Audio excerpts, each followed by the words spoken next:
Equation of line passing through, अब नया topic है, equation of line passing through a point and given slope. ठीक है,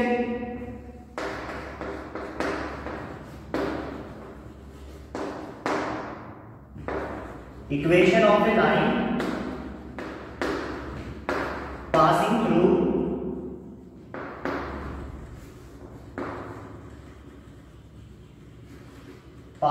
a point and given slope।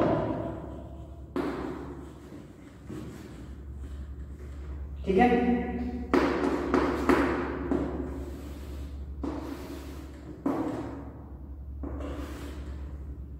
Suppose that ये line है A B, ये इस पॉइंट से पास होके जा रही है x1 y1 पॉइंट से। This line is passing through the point x1 y1। Okay, ठीक है, और ये लाइन अगर x1 y1 पॉइंट से पास होके जा रही है और इसकी स्लोप m है, इसकी स्लोप गिवन है, कुछ भी m गिवन है, स्लोप कितनी गिवन है, m गिवन है, राइट। ठीक है, तो इसका जो इक्वेशन ऑफ लाइन होगी वो होगी y minus y1 equal to m x minus x।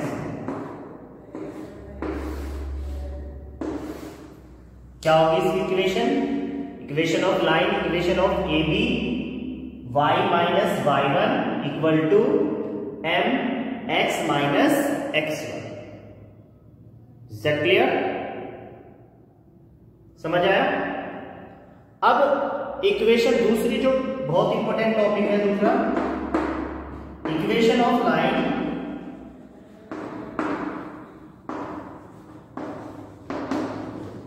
Passing through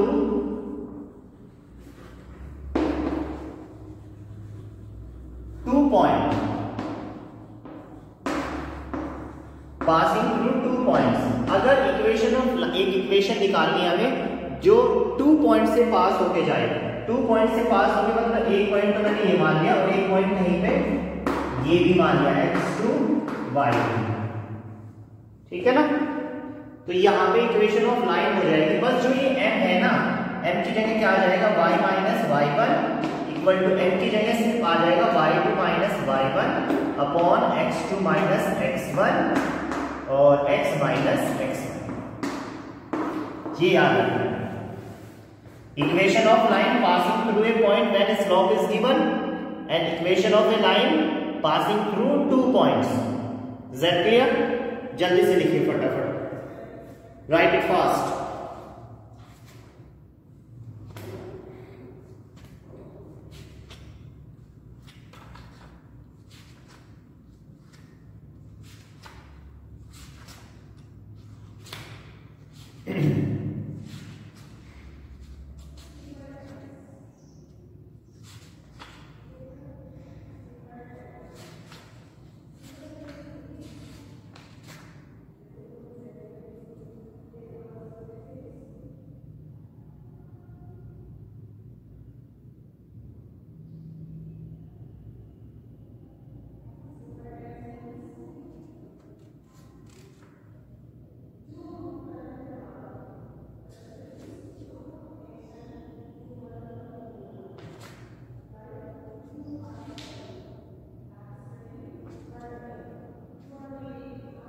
return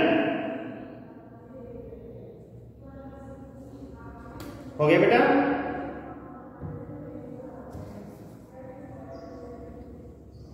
okay, अब बहुत इंपॉर्टेंट थिंग्स मैं बताऊंगा, ध्यान से सुनना।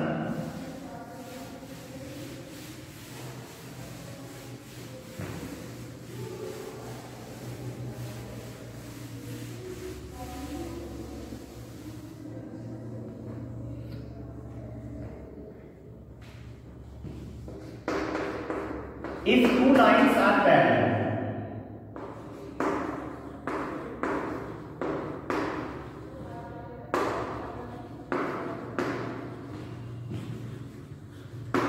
If two lines are parallel, मतलब सपोज ये लाइन कोई ए बी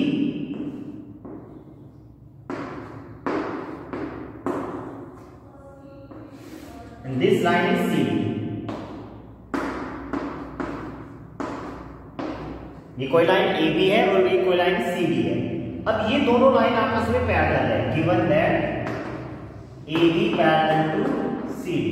तो अगर AB पैरेलल टू CD हमें गिवन है या हमें प्रूव करना है, तो हमें सिर्फ और सिर्फ क्या करना है, स्लोप ऑफ AB M1 मान लेता हूं और स्लोप ऑफ CD M2 मान लेता हूं। इन दोनों को इक्वल प्रूव करना है बस। M1 इक्वल टू M2, ठीक है ना। तो याद रखना है हमेशा, if two lines are parallel their slope are is equal. अगर दो लाइन पैरेलल है तो उनकी स्लोप इक्वल होगी, M1 इक्वल टू M2। अब इस बात को प्रूव करके दिखाते हैं, ये सच में वाकई ऐसा होगा या नहीं, देखते हैं। tan थीटा वाले फॉर्मूले से प्रूव करके देखेंगे। ये x एक्सिस, ये y एक्सिस। अब सपोज दैट एक लाइन यहां से निकली है, एक लाइन, और फिर यहां से एक लाइन इसी के पैरेलल ये सीधी निकली, इसी के पैरेलल।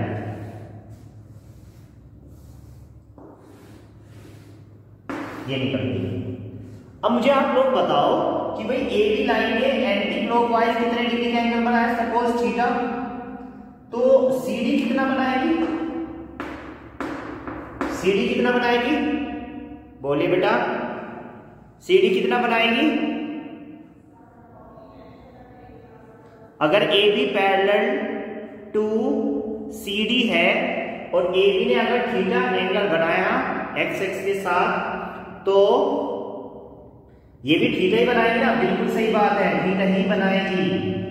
कॉरस्पॉन्डिंग एंगल हो जाएंगे ना ये दोनों कैसे एंगल हो जाएंगे, कॉरस्पॉन्डिंग एंगल, समझे। इसका मतलब ये दोनों थीटा एंगल बना रही है, तो इसका मतलब M1 equal to B tan theta और M2 equal to B tan theta. इसका मतलब दोनों बराबर होंगे, दोनों बराबर होंगे। तो हमेशा याद रखना, it is very important result, if two lines are parallel तो देयर स्लोप इज इक्वल, ठीक है ना, दोनों की स्लोप बराबर होंगी। लिख लीजिए, किसी को कोई डाउट हो तो पूछते रहना बेटा। अब इससे भी इंपॉर्टेंट जो रिजल्ट है वो मैं बताने वाला हूं अभी, पहले इसको लिखिए, राइट इट नाउ।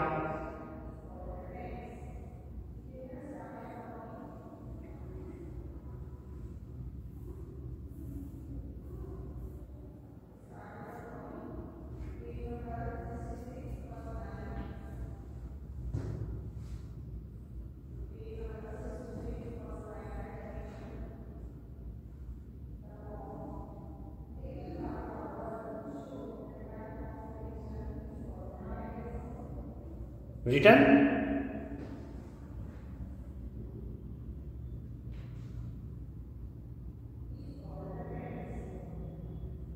ओके। अब देखना आगे,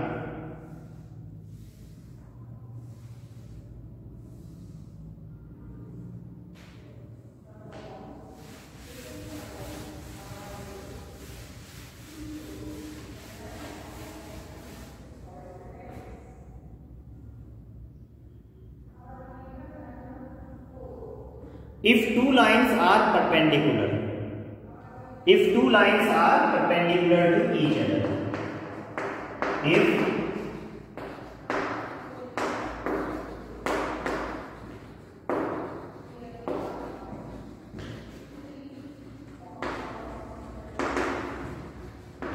perpendicular to each other,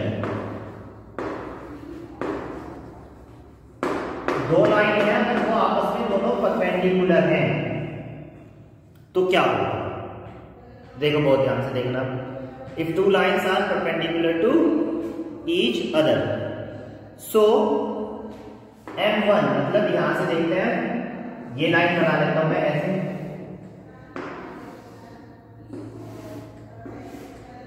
ये लाइन ए बी और ये लाइन सी बी, दोनों एक दूसरे पे क्या बना रहे हैं, परपेंडिकुलर, है ना। So if two lines are, यहां पे लिखेंगे A B is perpendicular to C D.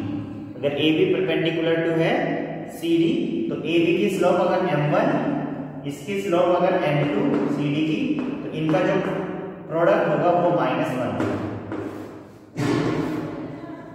अब इसको प्रूव करके दिखाऊंगा मैं आपको। If two lines are perpendicular to each other, their product is -1। It is very important result. अब इसको प्रूव करते हैं। रेडी, इसको प्रूव करते हैं।